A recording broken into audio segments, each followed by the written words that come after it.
నాయకరావుపేట దళిత నాయకులు జెడ్పీటీసీ లంకా సూర్యనారాయణ మాట్లాడుతూ మంత్రి అమర్నాథ్పై తప్పుడు ప్రచారం చేస్తే ఊరుకునే ప్రసక్తి లేదని దళిత నాయకులు జెడ్పీటీసీ లంకా సూర్యనారాయణ మరికొంతమంది దళిత నాయకులు హెచ్చరిస్తున్నారు. రాజకీయాలకు సంబంధం లేని సీఎం జగన్ భార్య భారతిపై టీటీడీ ఎమ్మెల్యే అభ్యర్థి వెంగళపూడి అనిత అసత్య ఆరోపణలు చేస్తున్నారని దళిత నాయకులు అన్నారు. మంత్రి అమర్నాథ్ నియోజకవర్గంలో జరిగిన సిద్ధం సభలో భారతిపై అసత్య ఆరోపణలు చేసిన అనితను ఓట్ల రూపంలో ప్రజలు తరిమి కొట్టాలని పిలుపునిచ్చారు. మంత్రి అమర్నాథ్ ఈ విధంగా మాట్లాడితే ఆ వ్యాఖ్యలను టీడీపీ ఎమ్మెల్యే అభ్యర్థి అనిత మార్చి ఒక దళిత మహిళను తరిమి కొట్టాలని అమర్నాథ్ అన్నట్టు లేనిపోని ఆరోపణలు చేస్తున్నారని, ఇలాంటి తప్పులు ఆరోపణలు చేయడం అనితకు తగదన్నారు. దళితుల్లో ఎవరైనా పుట్టాలని కోరుకుంటారా అని మీ పార్టీ అధ్యక్షుడు చంద్రబాబు అన్నప్పుడు ఏం చేస్తున్నామని అనితమ్మను ప్రశ్నించారు. అదేవిధంగా టీడీపీలో అప్పటి ఎమ్మెల్యే చింతమనేని ప్రభాకర్ మంత్రి అమర్నాథ్ అప్పట్లో దళితులను హేళనగా మాట్లాడితే నీకు ఏమీ అనిపించలేదా, నీకు దళిత రక్తం కాదా అని అన్నారు.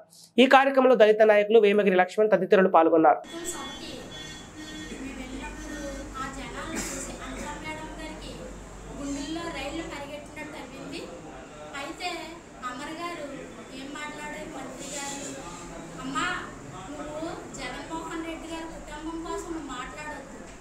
మీరు మాట్లాడకపోవడం మంచిది అనేసి అలా మాట్లాడినట్లయితే ప్రజలకు అందరికీ తెలుస్తుంది కదా, మిమ్మల్ని ఓటులతో తరిమి కొడతారనేసి మంత్రి గారు మాట్లాడారు.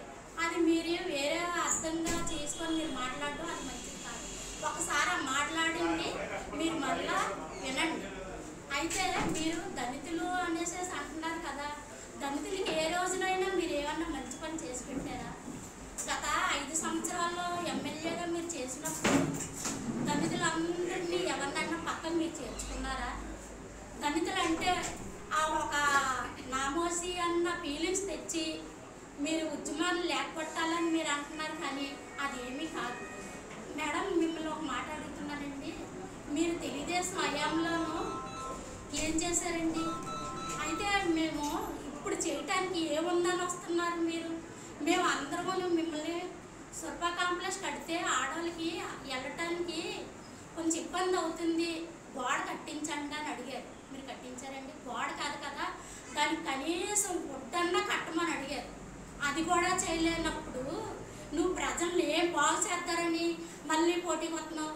మీరు రావడం ఎవరికీ ఇష్టం లేదు, కానీ మా అమ్మగారిని ఏమో గుడ్డులతో కొడతాను అనేసి అంటున్నారే, మిమ్మల్ని దేనిచ్చి కొట్టాలండి? ఆడవాళ్ళకి నామోసమైన మాటలు మాట్లాడకండి, మాకే సిగ్గుగా ఉంటుంది మీరు మాట్లాడే మాటలు. దళితులు ఎంత సిగ్గుపడుతున్నామో మీకు ఏమన్నా అర్థం అవుతుందా? దయచేసి మీరు నోరు నదుపులో పెట్టుకొని మాట్లాడకపోతే దళితుల ప్రభావం ఎలా ఉంటుందో మీకు చూపిస్తాం. మా లేడీస్ని చూపిస్తామండి. కొంచెం మర్యాదగా మాట్లాడడం నేర్చుకుంటే మంచిదండి. నమస్కారం. ప్రత్యేకంగా విలేకరులందరికీ, ప్రింట్ మీడియా, ఎలక్ట్రానిక్ మీడియా సోదరులందరూ కూడా ప్రత్యేకమైన నమస్కారాలు. మన 26వ తారీఖు నెల్లూరులో సిద్ధం సభకి మేము అందరం వెళ్ళడం జరిగింది. ఆ మీటింగ్లో గౌరవనీయులు మన రాష్ట్ర మంత్రివర్యులు అమర్ గారు వెంగళపూడి అనిత గారిని ఉద్దేశించి మీరు కానీ జగన్ గారు ఫ్యామిలీని కానీ ఇష్టానుసారంగా మాట్లాడినట్లయితే అనిత గారు మిమ్మల్ని ఓట్ల ద్వారా పరిగెత్తించి కొడతాము అన్న సందర్భం వచ్చింది. ఓట్లతో దయచేసి గమనించాలి సోదరులందరూ కూడా. అనిత నేను పరిగెత్తించి కొడతామని అనలేదు అమ్మగారు. ఈ స్మాల్ పాయింట్ని మీరు అందరూ కూడా గమనించాలని, ఈవెన్ అనిత గారు కూడా మరోసారి చూసుకోవాలని కోరుతాను. ఓట్లతో ఓట్లేసి మా పార్టీకి మిమ్మల్ని తరిమితే కొడతాము ఓటుతాను అన్నారు సందర్భం అది. దాన్ని దృష్టిలో పెట్టుకొని అనిత గారు అమర్ గారి గురించి ఏదో రకరకాలుగా మాట్లాడడం జరిగింది. అవన్నీ కూడా మళ్ళీ విరిగితేను కానీ అనిత గారికి కొన్ని విషయాల్ని అన్వేషించుకోవడం జరుగుతుంది జెడ్పీటీసీగా. మేడం అనిత గారు, మీరు అమ్మర గారిని ఇష్టానుసారంగా మాట్లాడితే ఏదో పూలు గుట్టింది, ఆ గుట్టింది, చిన్నపిల్లలా మాట్లాడుతూ అనిపించింది. ఈ మాటని కూడా మీరు ఎన్ని గెంతులేసినా, మీరు ఎన్ని జన్మలెత్తినా సరే అమరగారి స్థాయిని మీరు మించలేరు. ఇది సత్యం సత్యం సత్యం. ఒక ఉన్నత స్థాయిలో ఉన్న వ్యక్తిని నీ స్థాయి ఆవిడ మాట్లాడడం తగదు. ఒకవేళ ఏదో మనసులో పెట్టుకొని ఇలాంటి వారిని తిరిగితే నాకు ఉన్నత స్థానం ఇస్తాను చంద్రబాబు నాయుడు అనుకోవడం కూడా చాలా పొరపాటు అని కూడా మిమ్మల్ని నేను వేడుకుంటున్నాను. మీరు గమనించాలి, మీ మాట తీరు మారాలి. చంద్రబాబు నాయుడు కూడా ఈవేళ మీకు సీట్ ఇచ్చినట్టు కాదని చెప్పంటారా? మీరు ఏదో గొప్పతనం ఉందని కానీ, మీరు చాలా స్వాతంత్ర్యం ఉందని కాదు. మీ పార్టీలో మాట్లాడే ఆడవారి ఎవరు లేక, మహిళ లేక, నువ్వైతే అడ్డదిడ్డంగా ఎలా పడితే అలా అగౌరవపరుస్తూ నీ మాటలో నీతి న్యాయం లేకుండా మాట్లాడతావని ఉద్దేశంతో మాత్రమే చంద్రబాబు నాయుడు నీకు సీట్ ఇవ్వడం జరిగింది.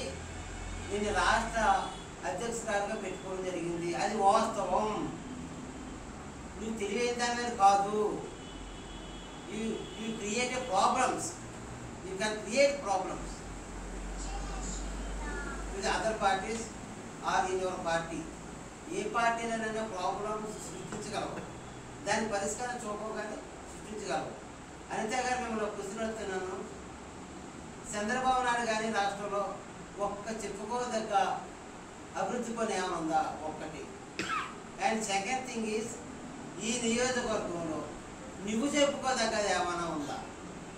5 సంవత్సరాలు పరిపాలించావు, మీ చంద్రబాబు నాయుడు 14 సంవత్సరాలు పరిపాలించారు. 14 సంవత్సరాల్లో ఏముంది ఒక్క చెప్పాను. నువ్వు 5 సంవత్సరాలు పరిపాలించిన పార్లమెంట్ నియోజకవర్గంలో నువ్వు చేసింది ఒకటి చెప్పు. లేకపోతే మేము చేసి చెప్పంటావా? జగన్మోహన్ రెడ్డి చేసి చెప్పంటావా? లేకపోతే మా గొల్ల బాబులో చేసి చెప్పంటావా? దయచేసి మీరు అర్థం చేసుకోవాలి. రాబోయే రోజుల్లో కూడా మళ్ళీ మీ పార్టీ ఓడిపోవడం ఖాయం. ఆ కనెక్షన్ మీ ఓడి ఇప్పుడు కూడా ఇప్పటికే నాకు ఆ కనెక్షన్ నేను చచ్చిపోయినా ఉన్నాను చంద్రబాబు. రేపు రాబోయే అంశంలో కూడా తప్పనిసరిగా జగన్మోహన్ రెడ్డికి 175, 174 ఎక్కడం ఖాయం. మా పార్టీ ఎమ్మెల్యేలు అందరూ కూడా మంత్రులు అవ్వడం ఖాయం. చంద్రబాబు నాయుడు ఫైనల్. అతని జీవితానికే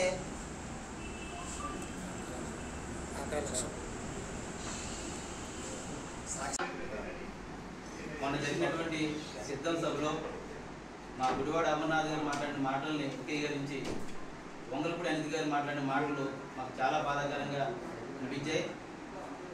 అనిత గారు, మీకు ఒకటే చెప్పాలనుకుంటున్నాం.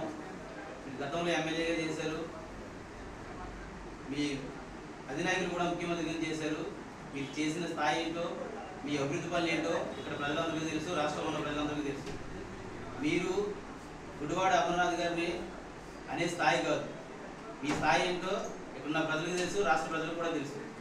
దయచేసి ఇకపై అమర్నాథ్ గారిపై కానీ మా నాయకులపై కానీ అనుచిత వ్యాఖ్యలు చేశారంటే మర్యాదగా ఉండదు. మీకు మీ స్థాయి ఏంటో, అసలు అమర్నాథ్ గారి స్థాయి ఏంటో మీకు తెలుసా? వాళ్ళ కుటుంబం ఎప్పటి నుంచో రాజకీయ చరిత్ర కలిగిన కుటుంబం. వాళ్ళ తాతల కాడి నుంచి కూడా మంత్రులుగా చేసి మంచి స్థాయిలో ఎదిగినటువంటి వ్యక్తులు అందరూ. మీరు కష్టపడి వచ్చారని చెప్తున్నారు. మీ కష్టం ఏంటో, మీరు కష్టపడి ఎదిగారో, ఎంతమందిని కష్టపెట్టి మీరు పైకి ఎదిగారో మా అందరికీ తెలుసు.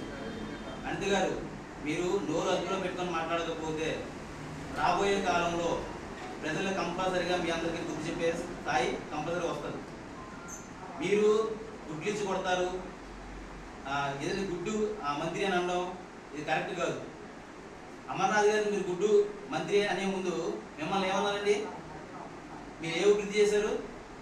దళితులకు ఏం న్యాయం చేశారు? మీరు దళితులకు న్యాయం చేశారో లేదో చెప్పడానికి ప్రత్యక్ష సాక్షి నేనే. మా గ్రామంలో మేము ఒక స్థలం కోసం పోరాటం చేస్తే మా దళిత కుటుంబాలకి ఎంత అన్యాయం చేశారో ప్రత్యక్షంగా నేనే సాక్షిని. దయచేసి దళిత అని చెప్పుకోవద్దు. మీరు దళిత కుటుంబంలో పుట్టారో, దళితుల మనోభావాలకి దెబ్బతీసేలా మీరు ఎదిగారో మా అందరికీ తెలుసు. దయచేసి మళ్ళీ ఇలాంటి పరిస్థితి మళ్ళీ మా వైఎస్ఆర్ కాంగ్రెస్ పార్టీని కానీ, మా మంత్రులు కానీ, ఎమ్మెల్యేలు కానీ, మా పార్టీ కార్యకర్తల వరకు ఎవరైనా చిన్న మాట అన్నా సరే ఎవరు ఊరుకోరు. రాబోయే కాలంలోనే అదే గుర్తుతో మీకు సరైన గుణపాఠం, సరైన బుద్ధి చెప్పే రోజు కంపల్సరీ వస్తుందని అదే గుర్తుతో కొట్టి మీకు అందరికీ మంచి స్థాయి మా అక్రమంగా తెలియజేస్తున్నాను. మొన్న అట్రోడ్లో 26వ తారీఖు జరిగిన సభను ఉద్దేశించి మాట్లాడిన అర్థం కోసం ఈరోజు ప్రెస్ మీట్ ఇవ్వడం జరుగుతుంది. ఆమె స్థాయికి తగ్గట్టుగా ఆమె చెప్పుకుంటుంది, నేను ట్రిపుల్ పీజీ చేశాను, వెల్ ఎడ్యుకేటెడ్, నా యొక్క ఫ్యామిలీ రాజకీయ చరిత్ర ఫ్యామిలీ అని. ఆవిడ తెలుసు 2013 వరకు ఆవిడ చరిత్ర ఏంటనేది. ఆమె ట్రిపుల్ పీజీ చేయడం వాస్తవం అయితే అవ్వచ్చు, కానీ ఆమె ఈరోజు రాజకీయంగా మాట్లాడే విషయాలు అయితే కరెక్ట్ కాదు. మొన్న నేను ఒక ఇంటర్వ్యూ చూసాను. ఆవిడ వాళ్ళ నాన్నగారు ఎన్టీ రామారావు అభిమాని అని చెప్పుకుంటూ రామారావు గారిని ఏదో మాట్లాడుతున్నందుకు దాన్ని దౌడ మీదకి వచ్చేస్తే మా డాడీ అని చెప్పుకుంటుంది. నిజంగా అంత గొప్ప వ్యక్తి అయితే ఇలా వాళ్ళ డాడీ గారు అంత కన్స్ట్రక్షన్లో పెంచిన వ్యక్తిగా పేరు పొంచిన వ్యక్తి అయితే ఈరోజు జగన్మోహన్ రెడ్డి గారిని తిట్టే అంత ఇది ఆవిడకి ఉండదు. ఎందుకంటే రాష్ట్ర ముఖ్యమంత్రి వారిలో మాట్లాడితే సీఎం దద్దం సీఎం అని చెప్పి చేత కాదు అంటుంది. వాస్తవంగా మాట్లాడుకుంటే చరిత్రలో, భారతదేశ చరిత్రలో మొట్టమొదటిసారిగా మహిళా కోమెన్స్ ఇచ్చి మాదిగ జాతికి ఆదరించిన ఏకైక వ్యక్తి ఎవరు ఉన్నారంటే జగన్మోహన్ రెడ్డి గారు. రెండో పాయింట్, తెలుగుదేశం స్థాపించిన ఇంతకాలంలో ఎప్పుడూ కూడా ఒక దళితుని తీసుకెళ్లి పార్లమెంట్ సభ్యులు కూర్చోబెట్టింది ఏమీ లేదు తెలుగుదేశం గవర్నమెంట్. అయితే జయదేవ్ కానీ, బలా జయదేవ్ కానీ, లేకపోతే సీఎం రమేష్ కానీ 100 కోట్లు ఇచ్చి వాళ్ళ దగ్గర ఒక బేరాలు పెట్టుకొని వాళ్ళకి రాజ్యసభ టికెట్ ఇచ్చే చరిత్ర ఉన్న ముఖ్యమంత్రి ఏ ఒక్క రూపాయి తీసుకోకుండా నిరుపేద కుటుంబంలో ఒక గవర్నమెంట్ ఆఫీసర్గా ఉన్న వ్యక్తిని ఎమ్మెల్యే చేసి ఆ వ్యక్తిని ఈరోజు రాజ్యసభకి పంపించిన ఏకైక చరిత్ర ఉన్న పార్టీ మా వైఎస్ఆర్సీపీ పార్టీ. మా పార్టీ కోసం మాట్లాడే అర్హత కానీ, వ్యక్తిగతమైన విమర్శించే స్థాయి కానీ మీకు లేదు.